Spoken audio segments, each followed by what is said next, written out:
8 moléculas, entre comillas, las células más evolucionadas, o sea, las células eucariotas. ¿Okay? ¿Quiénes hacen, en cambio, esta ruta metabólica? Es característica de las células procariotas, o sea, las bacterias, por ejemplo, ¿no? ¿Ya? Algunos organismos pueden hacer inclusive los dos. Ya eso ustedes lo van a aprender cuando lleven sus cursos donde van a estudiar a profundidad bacterias y hongos. ¿Okay? Hay algunos microorganismos que inclusive pueden hacer ambas rutas metabólicas, o sea, son facultativos, les llamamos. Pueden hacer inclusive ambas. Nosotros, los seres humanos, ¿qué podemos realizar de estas rutas metabólicas? También podemos realizar ambas. ¿Okay? Y es por eso que con doble motivo tenemos que estudiarlas pues a ambas. La ruta que para ti se va a hacer más sencilla es este caminito de acá, porque es un camino cortito, chiquitito, pequeñitito. O sea, tiene glucólisis. Profesora, ¿voy a hacer glucólisis hoy día? No, porque se supone que tú ya lo sabes. De eso me he encargado yo. ¿Ves cómo te decía yo que te servía? Seguimos realmente en glucólisis. Entonces ocurre glucólisis. Termina en glucólisis con 2 moléculas de piruvato y en ausencia de oxígeno, ese piruvato va a pasar a lo que llamamos la fermentación. ¿Okay? Como fermentación, a partir del piruvato, tú vas a generar otras moléculas orgánicas, que pueden ser ácidos, como el lactato, el ácido butírico. Hay muchas fermentaciones, dicho sea de paso, las bacterias son tromen haciendo eso. Hay muchas fermentaciones posibles y muchas de ellas están relacionadas con los productos que tú comes día a día, ¿no? O sea, por ejemplo, esto se relaciona con el yogur, como lo tenemos, se relaciona con la mantequilla cuando haces fermentación butírica, se relaciona con los vinos o con los vinos o con las bebidas alcohólicas en general. La fermentación tiene un uso biotecnológico muy importante. ¿Ya? ¿Qué más? Por acá te hablan entonces de una fermentación láctica y por acá te hablan de una fermentación alcohólica. Pero como te digo, realmente fermentación también, ¿no? De todos los tipos de fermentación, ¿cuál es la que más nos interesa por el momento? Nos interesa esta de acá, que es la fermentación láctica, y es la que ocurre en nuestras células. ¿Okay? Esta de acá, en cambio, ocurre, como bien dice acá, en la levadura, en bacterias. Pero esta de acá, fermentación láctica, ocurre en nuestras células. ¿En qué células podríamos hacer fermentación? Por ejemplo, en las células musculares. ¿Ya? La pregunta que tú deberías siempre hacerte es ¿por qué, profesora? ¿Por qué las células musculares? ¿Por qué no el resto de células? Hay también en los glóbulos rojos, en las células musculares y en los glóbulos rojos. ¿Okay? Y cada uno tiene su porqué. ¿Por qué la célula muscular tiene que hacer fermentación?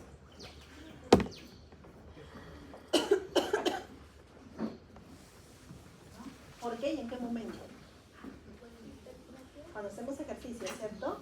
Cuando yo hago ejercicio, quizás ustedes no, pero cuando yo hago ejercicio, que para mí ejercicio es subir 4 pisos de escalera, yo subo los 4 pisos de escaleras y en el tercer piso ya estoy. La vez pasada me subí las escaleras de la Costanera, fue horrible, oye. Yo ya a la mitad de las escaleras estaba. Porque ¿qué es lo que me está faltando? Oxígeno, ¿cierto? O sea, esta respiración se vuelve así agitada porque tu cuerpo está comenzando a tener carencia de oxígeno. Y tu célula muscular también empieza a tener carencia de oxígeno. Y es una de las células que más se afecta porque es gigante. O sea, la célula muscular realmente es una célula muy grande. Por eso es muy fácil que comience a tener carencia de oxígeno. En esos momentos en que tiene carencia de oxígeno, que estoy a la mitad de la escalera de la Costanera, yo de todas formas tengo que seguir subiendo. ¿Sí? Mis músculos van a seguir actuando y por lo tanto necesitan seguir obteniendo energía. Profesora, pero ¿qué hagan pues respiración celular? No pueden, pues ¿por qué? No hay oxígeno, ¿cierto? Yo me sigo muriendo ahí en la pobre escalera. Entonces, ¿qué hago? Hago esta fermentación láctica. ¿Ya? Profesora, ¿así voy a obtener energía? No, la fermentación, o sea, esta reacción de acá no genera ATP, no te engañes. Pero profesora, ahí dice que voy a generar ATP. Obsérvalo, míralo, dice, vas a generar en estas condiciones anaeróbicas, o sea, en ausencia de oxígeno, vas a generar 2 moléculas de ATP. ¿Dónde lo estás generando entonces? ¿En qué parte de la ruta metabólica? Míralo, dice, vas a hacer acá glucólisis y vas a hacer acá fermentación.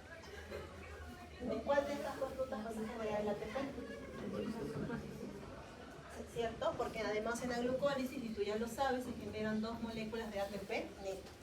Y te dicen acá, luego que hagas toda la ruta, ¿cuánto ATP vas a generar? 2 moléculas de ATP. ¿Viste? Entonces la fermentación como tal no te va a dar ATP. No lo estás realizando porque te dé ATP. ¿Qué va a hacer entonces la fermentación de beneficioso?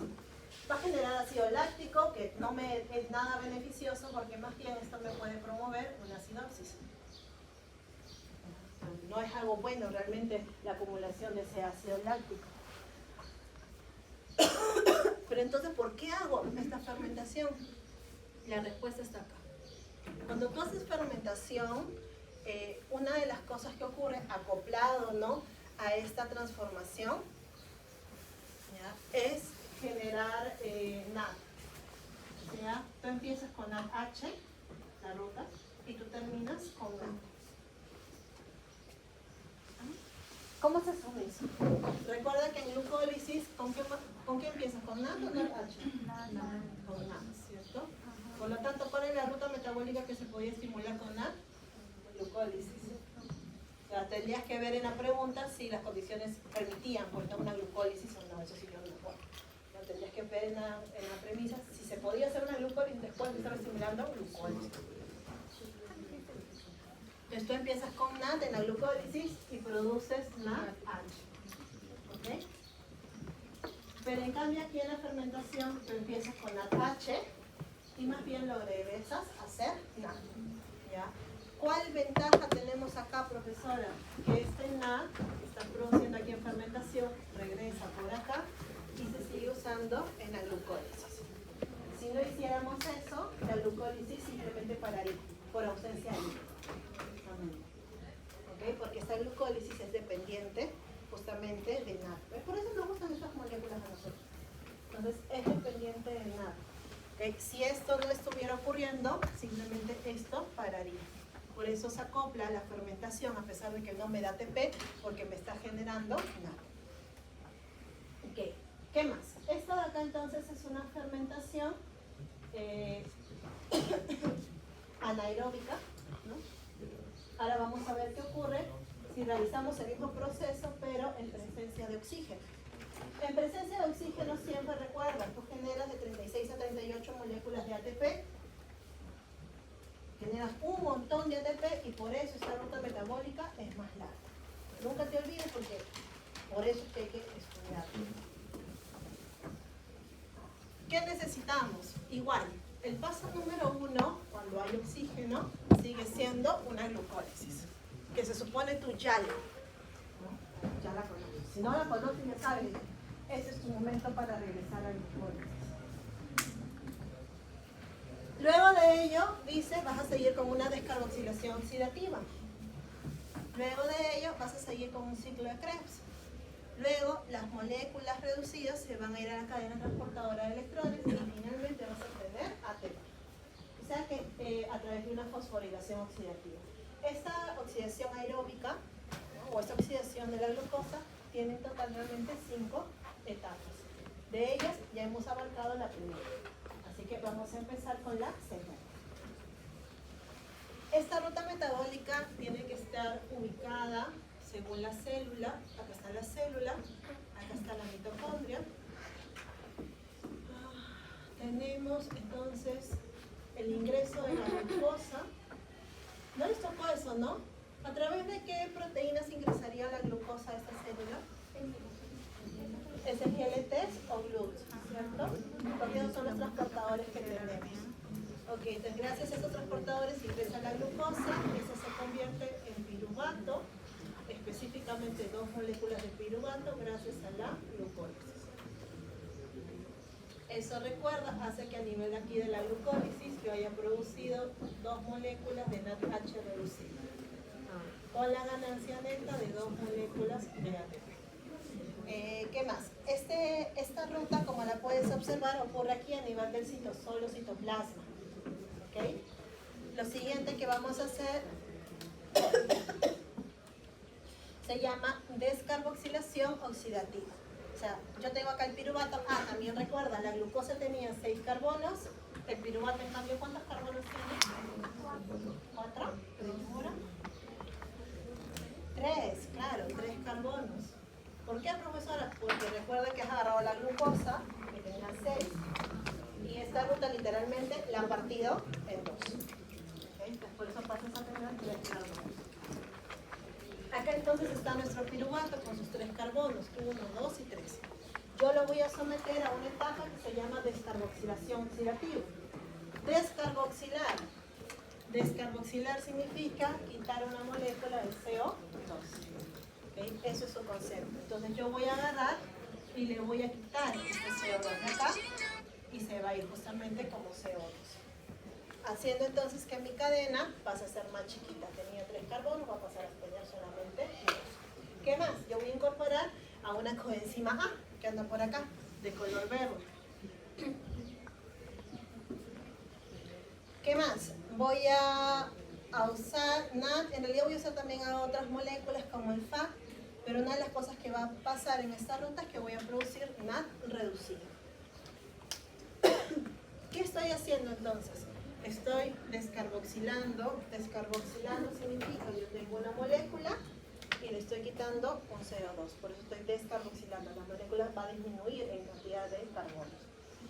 ¿Qué más estoy haciendo? Dice, estoy descarboxilando, pero en una reacción oxidativa, en una reacción redox. ¿Cómo así, profesora? Pues yo le voy a quitar hidrógenos a esta molécula y se los voy a dar al NAD. Cuando yo haga eso, mi NAD va a pasar a su versión reducida. Y la molécula original simplemente se va a oxidar. ¿Vemos? Por eso hablamos de una reacción redox. ¿Ok? Esta es la versión sencilla, o sea, a ti te van a decir, en una descarboxilación oxidativa, el piruvato se transforma en acetilcoenzima A. Eso es lo que yo quiero producir, que acetilcoenzima A a su vez es una molécula sumamente importante en tu metabolismo. O sea, sí, 8 banderas rojitas. ¿Ya? Ultra importante. Te decía, entonces tú vas a ver la reacción, te la van a mostrar de esta manera, pero esta descarboxilación oxidativa realmente no ocurre de una manera tan sencilla, porque este paso de nuestra ruta es un paso catalizado por un complejo, no por una enzima, sino por un complejo. Se llama el complejo piruvato deshidrogenasa. Y decimos que es un complejo, acá está su imagen, porque este complejo tiene varias enzimas, E1, E2, E3. Cada una ahora sí tiene su nombre. Estas enzimas, además de ser 3, están repetidas. Por ejemplo, no todas las bolitas amarillas representan enzimas E1. Acá hay 1, 2, 3, 4, 5, 6, un montón. Todas las bolitas verdes representan la E3. Todas las bolitas rojas representan a la E2. Entonces, por eso hablamos que de un complejo denominado piruvato deshidrogenasa. Esta etapa entonces es catalizada gracias a la participación de este complejo y por lo tanto de sus 3 enzimas. Además de tener 3 enzimas, este complejo también requiere 5 coenzimas. 5, profesora. Sí, pero te decía que esta es la versión, digamos, resumida. Esta es la versión real. No desfallezcas. Si puedes. Parece feo, mentira, es fácil. Tienes que ir conmigo. Empezamos con el piruvato. ¿Okay? El piruvato tiene 3 átomos de carbono. Estamos acá, vemos 1, 2 y 3. ¿Okay? Eso es el piruvato. El complejo tiene 3 enzimas en total. La primera enzima se llama exactamente igual que el complejo. También se llama piruvato deshidrogenasa, E1. Esa primera enzima actúa como una coenzima llamada TPP. Que anda por acá. ¿Tú te acuerdas de qué vitamina deriva el TPP?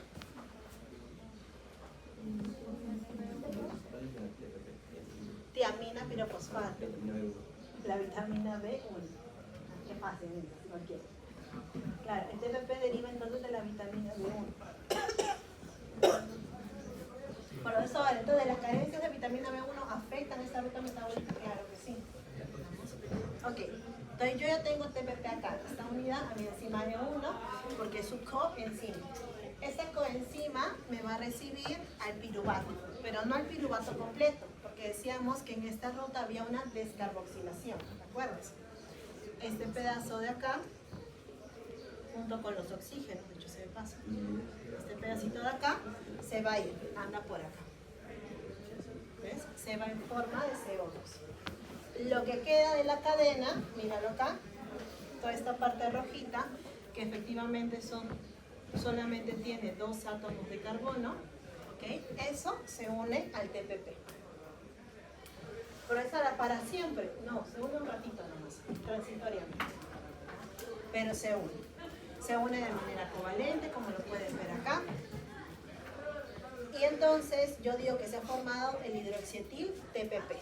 Entonces, eso me tengo que aprender. No, en realidad este nombre normalmente no te lo tomo, pero sí tienes que entender que esa enzima E1 trabaja efectivamente con el TPP, recibiendo una porción del piruvato. ¿Okay? Ya lo recibió, una porción que tiene solo 2 átomos de carbono. Ahora pasamos a la enzima número 2. La enzima número 2 se llama dihidrolipoil transacetilasa. Transacetilasa. ¿Qué te dice? Dice, yo soy una enzima que traspaso al acetil. El acetil es esta parte de acá. Es una parte que tiene justamente 2 átomos de carbono, ¿no?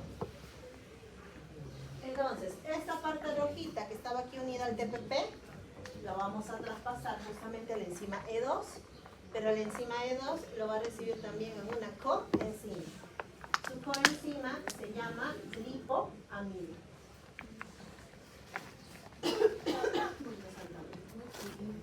Su coenzima se llama lipoamida. La lipoamida recibe entonces al hidroxietil, o sea, este pedacito. ¿Okay? La lipoamida lo recibe. La lipoamida tiene pues una estructura química y de esa estructura química te están resaltando esta parte.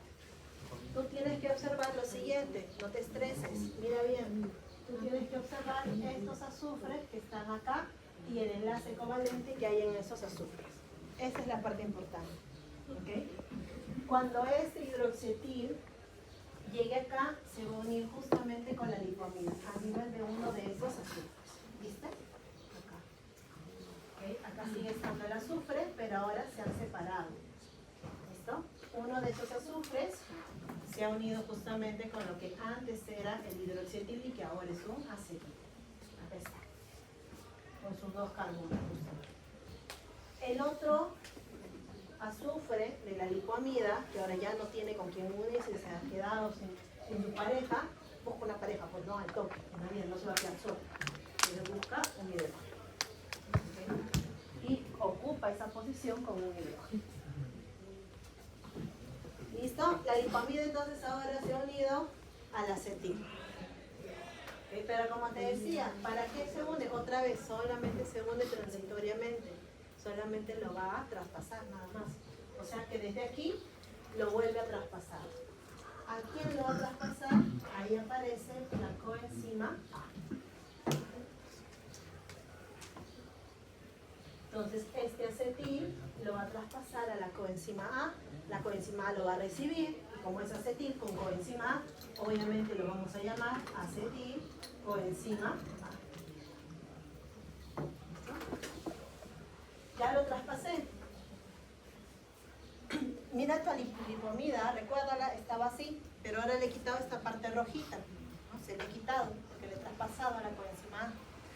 Ese azufre ahora otra vez se va a quedar solo, pero ya sabes que solo no puede estar, necesita una pareja. Así que otra vez se completa con un hidrógeno. ¿Listo? Cuéntame, ¿esta lipoamida de acá está igualita como empezó? No, ¿ya te diste cuenta? ¿Qué diferencia tiene? ¿Qué tiene de más? Hidrógenos. ¿Cuántos? 2. Se los tenemos que quitar. Por eso aparece la enzima E3. La enzima E3 se llama dihidrolipoil. Dihidrolipoil es este. Es la lipoamida que tiene 2 hidrógenos.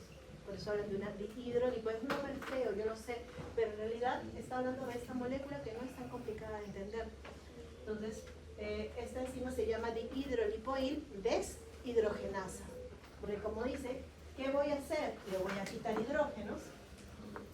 ¿A quién se los voy a quitar? Al dihidrolipoil, justamente, haciendo que este hidrógeno y este hidrógeno acá de la molécula desaparezca. Y si desaparece, los azufres otra vez se ven solos en la vida, se miran uno al otro, se hacen ojitos, y siempre fuiste el amor de mi vida, mentira, ese hidrógeno no era para mí, y se vuelven a juntar. Y regresan a esta posición. ¿Listo?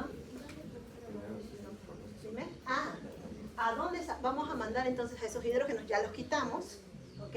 Se los vamos a dar, míralo, míralo, porque tú lo conoces, se lo vas a dar a un FAT, ¿ok? Profesor, y todo eso, te están mostrando un pedacito del FAT donde también resulta que hay un azufre de esta manera. No te estreses. Ahora míralo. Tú no te estreses con la estructura, solamente entiende lo que está ocurriendo. Esto es FAT, pero tú le vas a dar estos dos hidrógenos. Por lo tanto, esos dos hidrógenos se están uniendo a esta altura, que están formando FATH2. Esta es la FAT, pero como ahora tiene dos hidrógenos y nosotros no tenemos imaginación, ¿ok? Ahora decimos que se llama FATH2, porque literal es un FAT con dos hidrógenos adicionales. Ya está. Profesora, ya, listo, terminé. No, porque recuerda que en esta ruta no te dicen que el producto final sea FATH2, te dicen que el producto final es NAC reducido. Entonces acá falta algo todavía. El FAT ha recibido los hidrógenos transitoriamente, por un ratitito nomás, de mentiritas, en otras palabras. No se los va a quedar. Automáticamente agarra y esos dos hidrógenos dice, ok, yo no los quiero, toma NAC, ven por acá, y se los va a dar a un NAC. Entonces, aparece el NAC,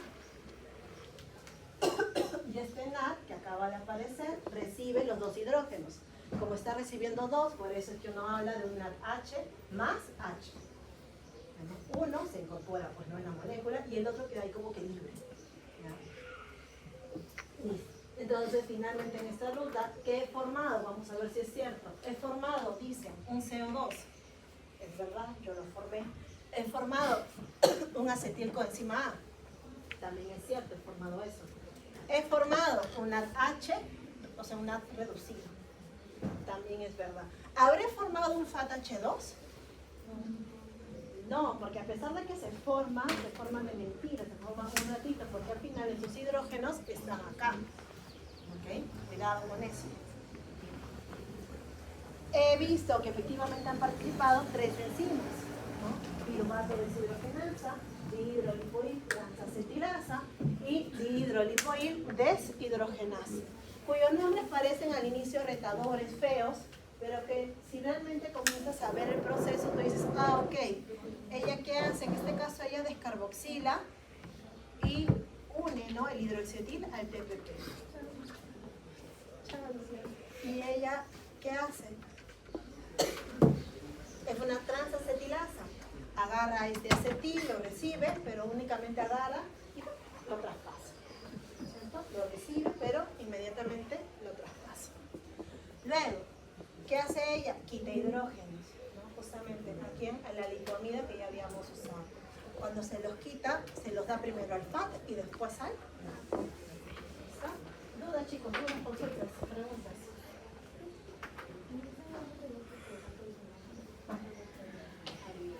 No, acá sí los nombres se tienen que ser completos. A veces soy buena y yo misma te doy los nombres, ¿no? Como ya has visto yo, como ya visto hoy día. A veces te pregunto enzimas también porque tienes que saberlas, pero a veces te muto yo misma la enzima. Y si te digo, te puedo decir, ok, ¿qué ocurre en este proceso si la dihidrolipoil transacetilasa está fallada?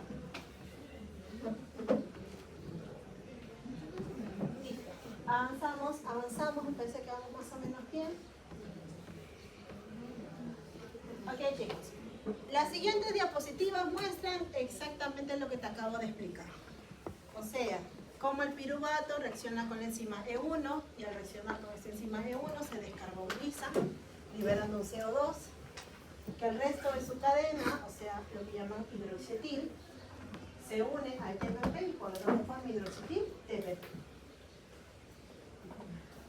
Luego te dicen que este hidroxietil va a llegar a la enzima E2 pero la enzima E2 lo va a recibir como acetil y simplemente lo va a traspasar, formando acetilcoenzima A y generando una molécula que realmente es la dihidrolipoil, ¿no? La dihidrolipoamida, o sea, la lipoamida con sus dos hidrógenos. Eso. O sea, tú dilo como tú puedas, pero lo importante es que entiendas el proceso. Eso es lo que más me interesa, más que en realidad los nombres. Ok, ya tengo mi dihidrolipoil o mi dihidrolipoamida. Esta molécula tiene ahora dos hidrógenos que no le pertenecen y que necesito quitárselos. Por lo tanto, lo traspasas a un FAT y una vez que has formado el FAT reducido, ahora lo traspasas a un NAT. Y finalmente, el proceso ahora sí se completa y cumple con lo que veíamos aquí al inicio, ¿no? Que ahora ya podéis entender porque te decía que esta es una versión simple de ese proceso. ¿Okay? Vamos a ver. ¿Estamos entendiendo? Ahí está. Completamos. Es eso mismo, te están viendo las enzimas y coenzimas que consideran que participan en este proceso.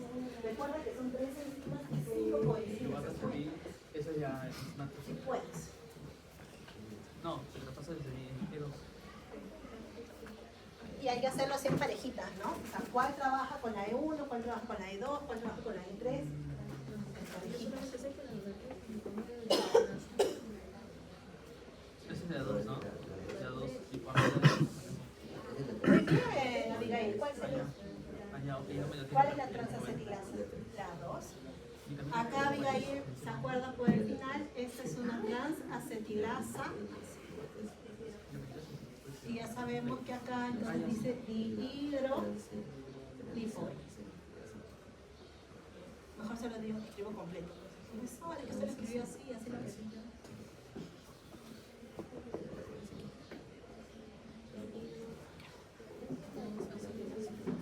La 3 es la deshidrogenasa. Pero ¿a quién le va a quitar hidrógeno? Otra vez al dihidrolipoil. Y el primero es más fácil. Piruvato deshidrogenasa. ¿Y por qué es la más fácil? Eso sí, hay mucho cuidado. Porque es el nombre de la enzima 1, pero también es el nombre de todo este complejo. Así que cuando leas ese nombre, mucho cuidado, fíjate que se están hablando pues, ¿no? de la enzima E1 o se están hablando del complejo. ¿Listo? Coenzimas.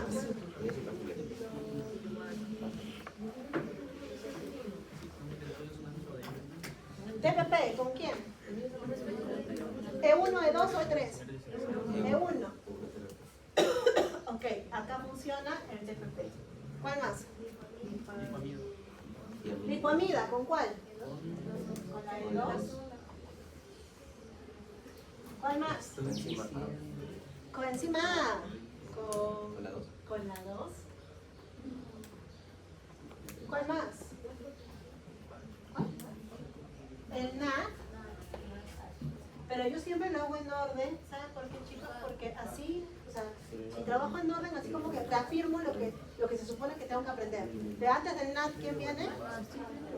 Y en ese orden. No sé si se dan cuenta, pero los colocas en orden de cómo actúan. Así voy recordando una y otra vez justamente esto, ¿ya? ¿Qué más? En algunos casos, algunas de esas coenzimas, todas esas coenzimas son orgánicas. Algunas de estas coenzimas vienen de vitaminas, ¿no? Del complejo B. Vamos, TBP de la B1, coenzima A de la B5, o sea, ácido pantoténico. El NAD de la B3, el FAT de la B2. Por eso es importante. Recuerda que desde la primera unidad estamos molestando con ese cuadro de las vitaminas. Y una de las cosas que los profesores de bioquímica te preguntan siempre es la relación entre estas vitaminas y las rutas metabólicas. Y aquí donde ustedes caen redonditos.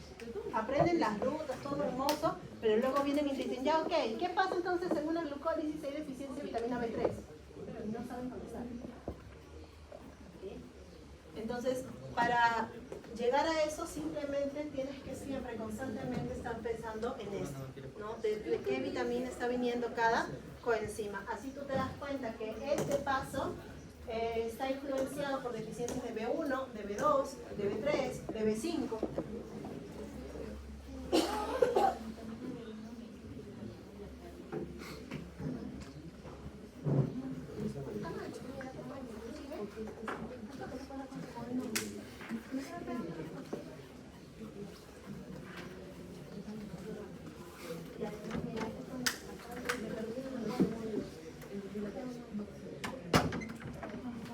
Además, date cuenta, mira, este ribo flavina como que genera fama. Este tiamina.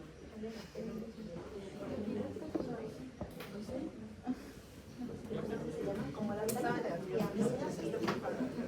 Ok, continuamos, chicos. Dice, ¿qué ocurriría si la dihidrolipoil transacetilasa estuviera fallada? Dihidrolipoil, acá, están fallando la enzima 2, ¿ok?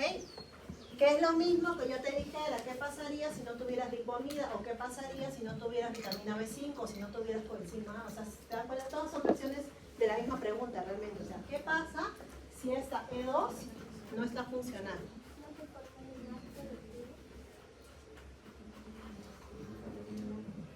Analícenlo un segundo, vamos si podemos. Voy borrando.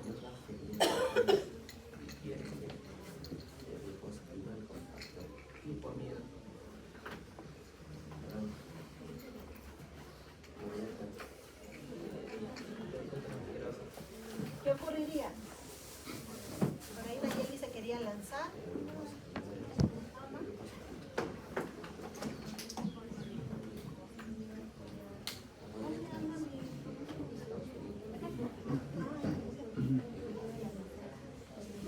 Claro, o sea, en esta etapa, obviamente no espero que te hayas aprendido de memoria toda la imagen anterior, sino regresa a la imagen anterior, vaya la enzima 2 y analiza qué ocurriría, qué consecuencias.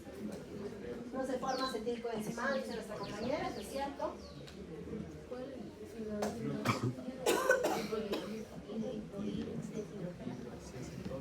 Esa sí tampoco funcionaría. Entonces, ¿qué más no se formaría? ¿Está bien? Ni el pan ni el nada. Pues eso es el razonamiento que yo te intentaba explicar hace un rato. Entonces, ¿qué te están diciendo? Ella está fallada. ¿Cómo te lo pueden decir? De 20 maneras diferentes, ¿no? Se pueden inventar mutaciones, enfermedades genéticas, etcétera, deficiencias nutricionales, deficiencia de enzimas específicas. O sea, finalmente nosotros hacemos la misma pregunta pero de diferentes maneras. Por eso hay tantas preguntas. Ok. ¿Qué pasa entonces si falla? Nuestra compañera ha dicho, si esta enzima falla, el acetilcoenzima A no se formaría. Y eso es muy cierto. ¿Okay? Nuestra otra compañera me ha dicho, profesora, si esta enzima falla, como ella no está actuando, la E3 tampoco tiene dónde actuar. Y eso es verdad.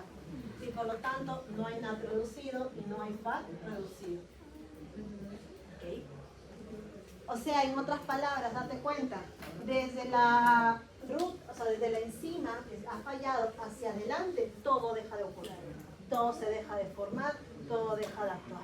Porque en este caso, esas enzimas dependen una de la anterior. ¿Okay?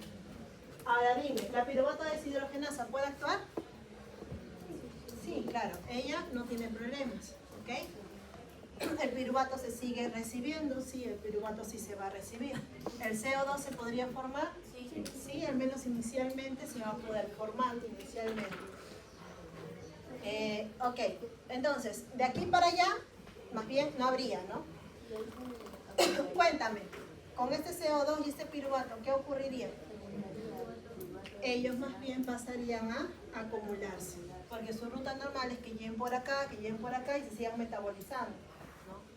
Pero como ya no puedo seguir metabolizándolos, porque ya esto es como que, yo les digo a los chicos, es como si tuvieras una piedra en el camino. Imagínate tú una carretera, ¿ok?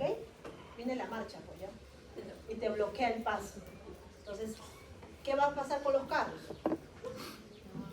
No van a poder pasar, te van a empezar a acumular, ¿ya? Así pasa con la ruta metabólica. Entonces tu piruvato se empieza a acumular. ¿Qué más podría pasar?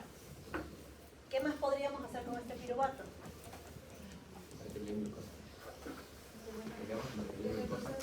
Convertirlo en glucosa. Lo que pasa es que si esta ruta se está ejecutando, es porque la glucólisis está activa, o sea, estamos obteniendo energía. Y si tú lo usas para formar glucosa, está yendo en contra de la necesidad ahorita del cuerpo. No lo necesitamos. ¿Qué hacemos con este piruvato?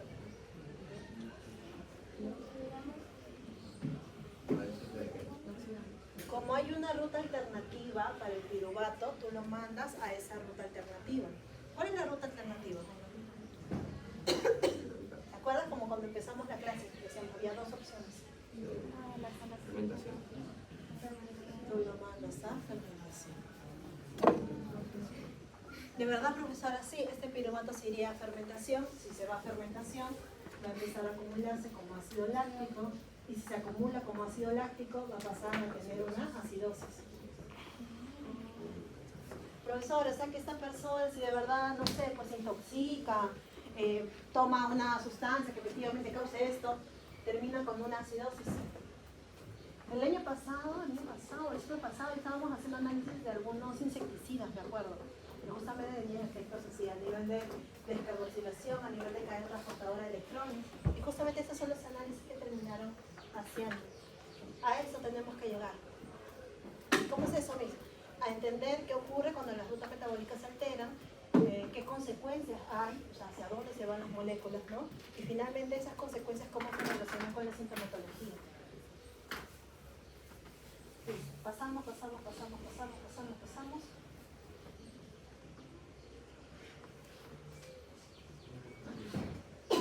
Estábamos acá, en el número 2, nos saca el número 3. El número 3, o el paso, ¿no? Número 3 se llama ciclo de Krebs. Llegamos por fin. Yo no sé por qué todos mis alumnos de bioquímica viven pensando eternamente en el ciclo de Krebs. Traumados están con el ciclo de Krebs.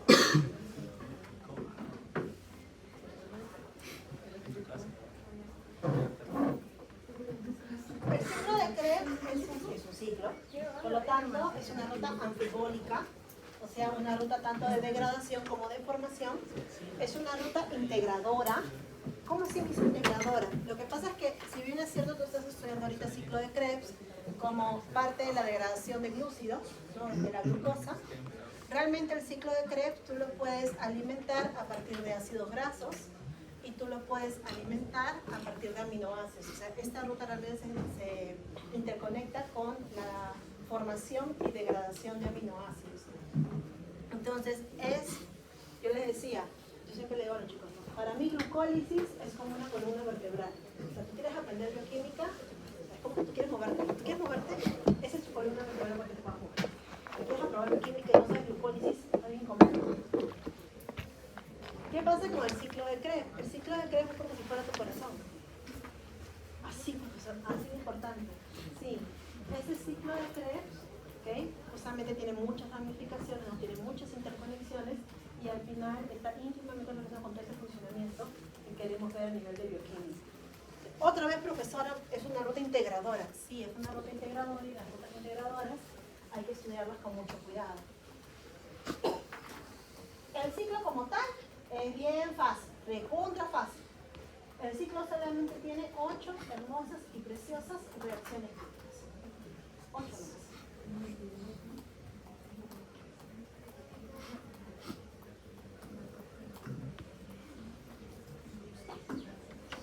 Empezamos.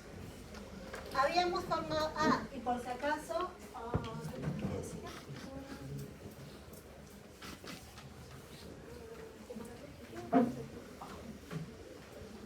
Por si acaso, esto era glucólisis, estábamos aquí en el citosol, la descarboxilación oxidativa ocurre aquí en la mitocondria y ¿cómo se llama? El ciclo de Krebs obviamente también ocurre aquí al interior de la mitocondria. Vamos ubicando espacialmente. Ok, ciclo de Krebs, entonces 8 reacciones mágicas, 8, y ves la gloria el día de hoy porque es lo único complicado realmente de hoy día. 8. Reacción número 1. La reacción número 1 empieza siempre con acetilcoenzima. Hoy día lo hemos generado a partir de la glucosa, ¿no? Porque la glucosa pasó a ser piruvato, el piruvato pasó a ser acetilcoenzima. ¿Okay? Lo hemos generado a partir de la glucosa. Pero no es la única manera de generar acetilcoenzima, eso nunca lo olvides. Entonces, hoy día lo estamos viendo a partir de la glucosa. El acetilcoenzima, recuerda que el acetil tenía 2 átomos de carbono, ¿cierto? Porque el piruvato tenía 3, pero como perdió 1, ahora tenemos solamente 2. Y eso te lo recuerdan acá, tenemos 2 átomos de carbono. Se va a unir, se va a casar por un rato con una molécula llamada oxal, acetato. Es un varoncito que le gusta irse hacia las rutas metabólicas, o sea, le gusta estar siempre con varias personas. Dime, el oxalacetato, ¿a qué otra ruta pertenece? Que se supone que tú has estudiado porque hoy día tuvimos parcial. ¿No pertenece al ciclo de la urea? ¿A qué ruta pertenece? Pertenece a la gluconeogénesis. ¿De verdad, profesora? Sí. Cuando hacíamos gluconeogénesis decíamos el piruvato va a pasar a ser oxalacetato y luego recién va a ser fosfoenol piruvato. Ahí está el oxalacetato. Y cuando estudiamos eso te dije, resáltalo, es importante. Y ese es el motivo por el que es importante. Porque es un metabolito que interconecta lo que sería gluconeogénesis con lo que sería ciclo de Krebs. ¿Qué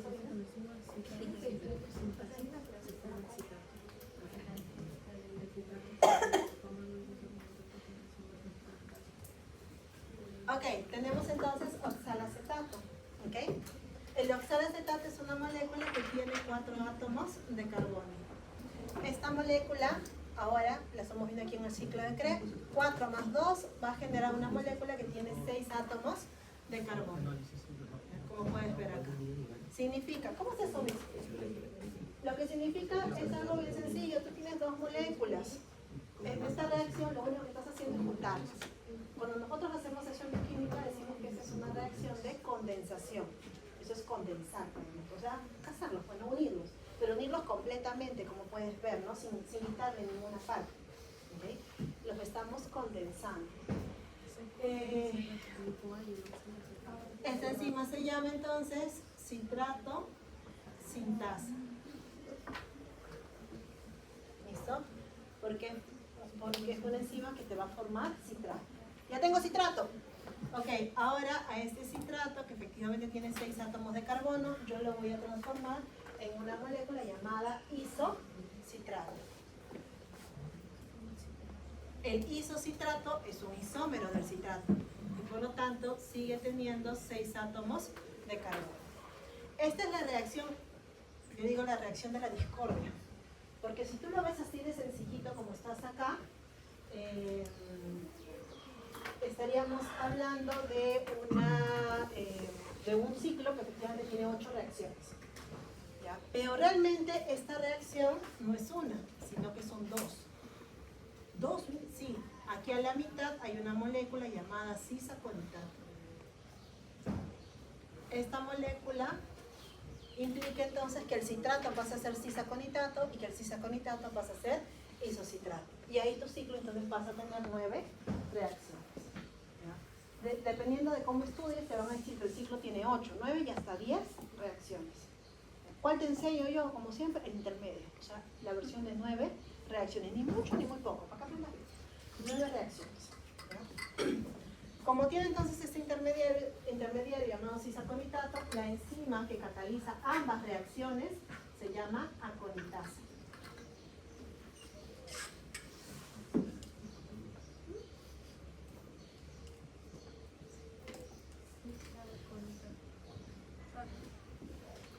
Listo. La aconitasa entonces va a actuar 2 veces, profesora. Sí, la aconitasa va a actuar 2 veces, quitando primero una molécula de agua, o sea, genera agua, y en la siguiente reacción incorporando una molécula de agua. Cataliza consecutivamente una reacción de hidratación y deshidratación, provocando entonces que el citrato pase a ser isocitrato. ¿Listo? Recuerda que tiene 6 átomos de carbono. Acá vienen las reacciones más chéveres del ciclo. A continuación va a ocurrir lo que llamamos una descarboxilación oxidativa. Cuéntame, ¿qué es una descarboxilación oxidativa? ¿Qué significa descarboxilar? Quitar un carbono. ¿Pero se va solito? No, ¿cierto? Se va como CO2. ¿Viste? Acá lo están quitando. ¿Vemos? Esta es una descarboxilación efectivamente. Ahora, ¿por qué decimos que es oxidativa? ¿Qué más tiene que ocurrir para que sea una descarboxilación oxidativa?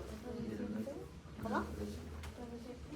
Tiene que haber una reducción y una oxidación realmente, ¿no? O sea, cuando te hablan de una descarboxilación oxidativa, no es que simplemente haya una oxidación, sino que haya una reacción ¿Ok? Las reacciones redox, como ustedes saben, son catalizadas principalmente por deshidrogenasas. Eso sí les vieron en el examen, ¿no?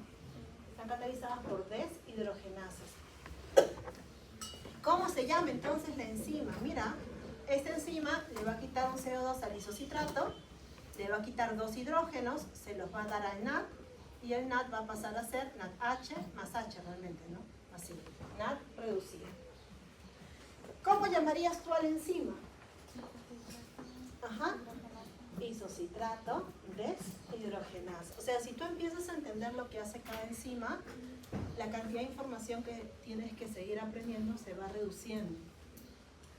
Pero si lo único que tú estás intentando con el curso es memorizar, puede que aprendes. Pero es más complicado. Isocitrato deshidrogenasa. ¿Listo? Entonces, esta enzima llega, reconoce el isocitrato, le quita un CO2, o sea, lo descarboxila, ¿no? Y le quita hidrógenos que se los dan al NAD y va a pasar a ser NADH más H. Por eso hablamos de una descarboxilación oxidativa. Como yo tenía 6 átomos de carbono y me acabo de descarboxilar, ¿cuántos átomos de carbono tengo? 5. La molécula que voy a generar es una molécula mágica con 5 átomos de carbono. Es mágica, recontra mágica, porque es una molécula de nombre grande, pomposo, pero que ya conoces. Se llama alfa-cetoglutarato. El terror de los estudiantes de química. Alfa-cetoglutarato. El alfa-cetoglutarato al inicio te puede parecer un nombre feo, pero no es la primera vez que lo escuchas. Cuéntame, ¿por qué deberías saber ese nombre? Pudo haber venido en tu examen.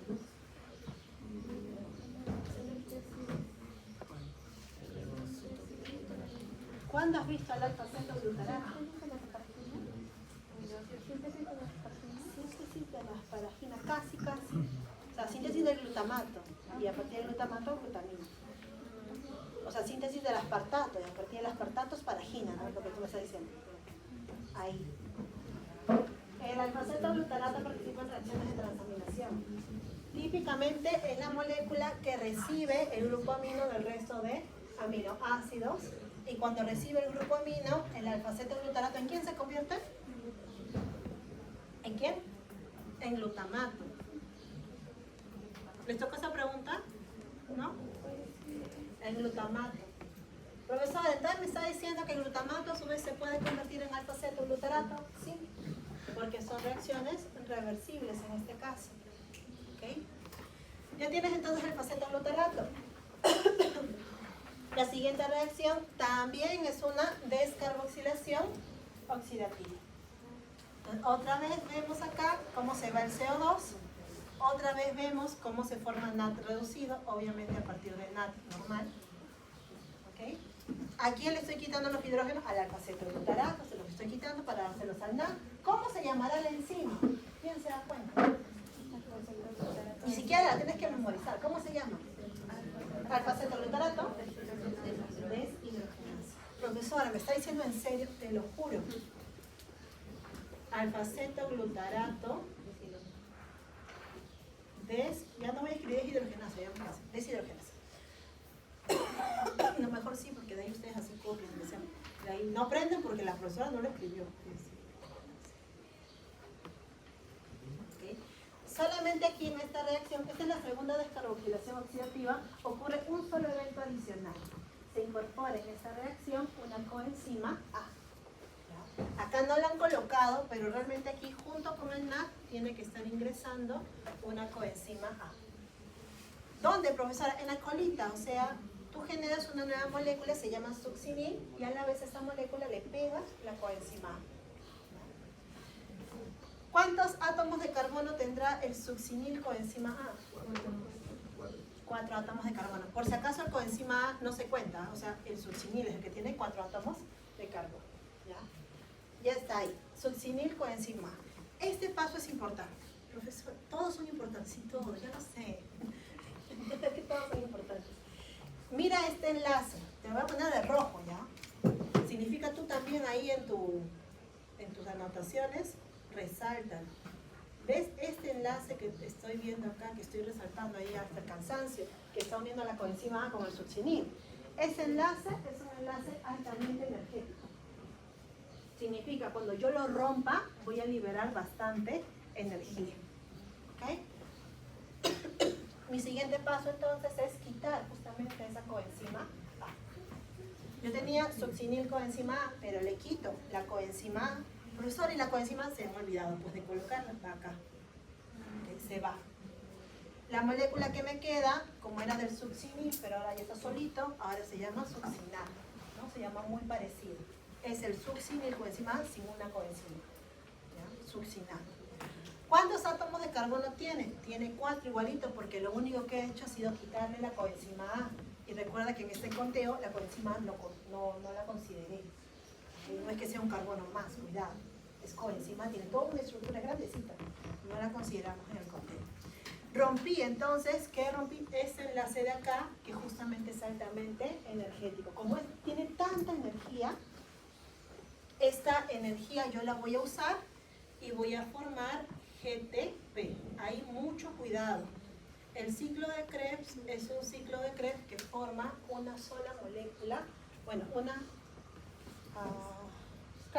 una sola molécula de GTP. ¿Ya? Este GTP, y es por eso que abajito dice ATP, se puede transformar en ATP. Pero en ese orden. O sea, no es que el ciclo te genere directamente ATP, el ciclo no sabe hacerlo. El ciclo te genera una molécula de GTP. Esa pregunta les encanta a los profesores de bioquímica. Siempre están en los cuestionarios.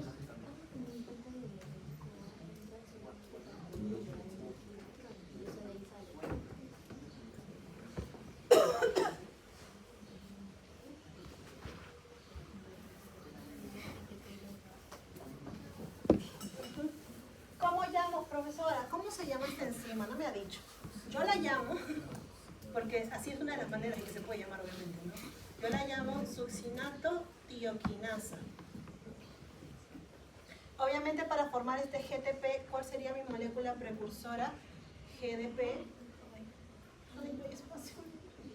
GDP y un grupo fosfato, para que se unan, pues, ¿no? GDP y un grupo fosfato me van a dar GTP. ¿Ya? Entonces, ¿eso qué significa? Que efectivamente yo estoy transfiriendo un grupo fosfato.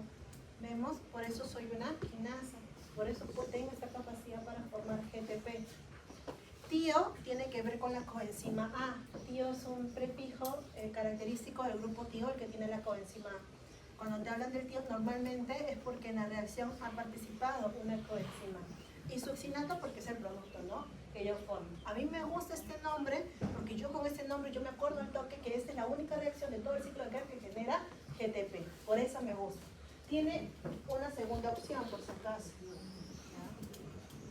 La segunda opción, vamos a ver.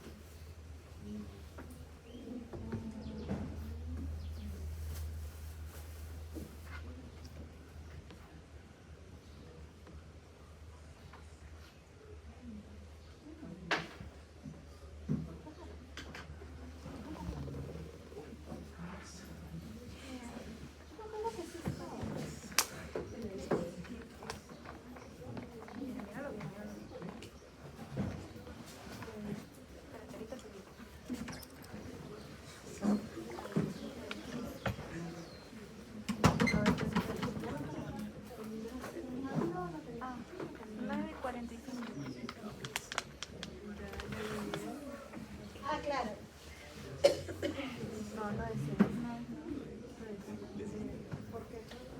Claro, acá dice succinil-CoA sintetasa. Esta de acá. Esta de acá. No me gusta. Ese es otro nombre. Succinil-CoA sintetasa. Que es así, no me dice nada más y me confunde. Pero igual ya saben, no siempre que hay sinónimos, intento que en el examen, en la pregunta, pues se haya considerado ambos sinónimos, para el que aprendió de una manera y de la otra manera. Ya está. Ok. Entonces, succinato. ¿Listo? ¿Qué va a pasar ahora? Esta es una reacción de oxidación. ¿Ok? En esta reacción de oxidación, ¿qué hago, mis? Le quito hidrógenos. O sea, oxidación normalmente otra vez implica deshidrogenasa. Por lo tanto, voy a usar a la succinato deshidrogenasa.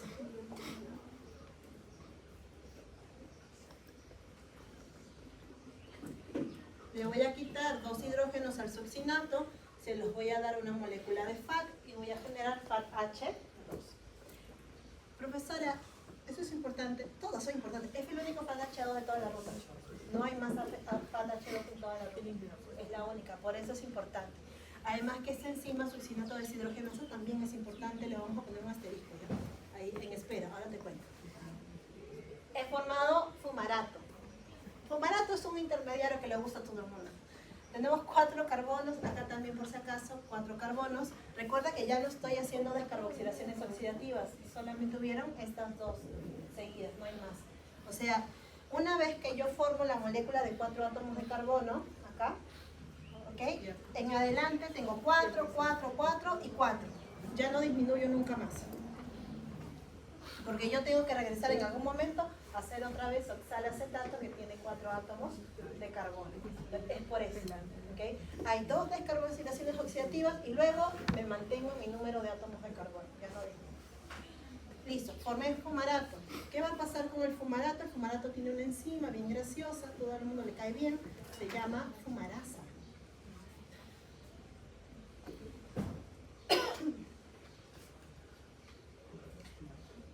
Va a hacer que el fumarato se convierta en malato. Una vez que tú tienes malato, entonces ahora viene otra vez la última deshidrogenasa de todo el ciclo. Va a hacer que el NAD se convierta en NADH, le va a quitar 2 hidrógenos al malato y va a hacer que el malato se convierta en oxalacetato. Dime, ¿cómo se llama la enzima? Malato deshidrogenasa.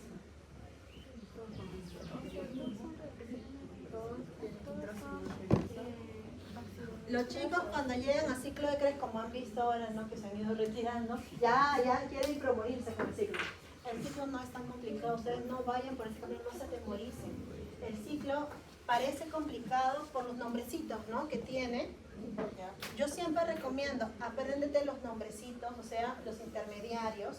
Los intermediarios son el acetilcoenzima A con el oxalacetato, da citrato, luego da cisaconitato, isocitrato, alfa-acetolutarato, acetilcoenzima A, succinato, fumarato, malato, y llegamos ya al inicio.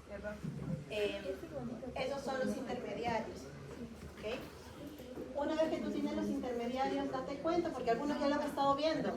Ese ciclo tiene muchas deshidrogenasas. ¿Cuántas, profesora?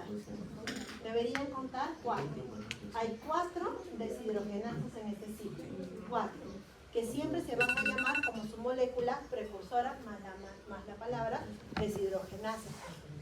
Con lo cual te están diciendo también que en esas reacciones donde tú me colocas deshidrogenasas, ahí es donde están formando NAD, FAC y NAD. Ya sea NAD o FAC, ¿ves? Mira, 1, 1, 1, ¿viste? Porque hay 4 deshidrogenasas. ¿Ya te diste cuenta? Y ahora estás pensando como de queremos que piensen en el curso. Exactamente. Ok, entonces, tengo 4 deshidrogenasas. ¿Qué más tengo? Tengo la primera enzima que se llama citrato sintasa, porque forma citrato. Voy 6. ¿Qué tengo? Tengo la succinato tioquinasa, que por eso me gusta ese nombre, porque es bien especial, como te digo, que es la única reacción que te va a formar GTP. ¿Okay? Profesora, ya vamos 7. Sí, y me falta solamente 7. ¿Sí, no? No, 6 creo. Te falta la enzima de la discordia. ¿Cuál es la enzima de la discordia? La conitasa. Te va a hacer entrar en duda. Decir, profesora, ¿eso existe o no existe?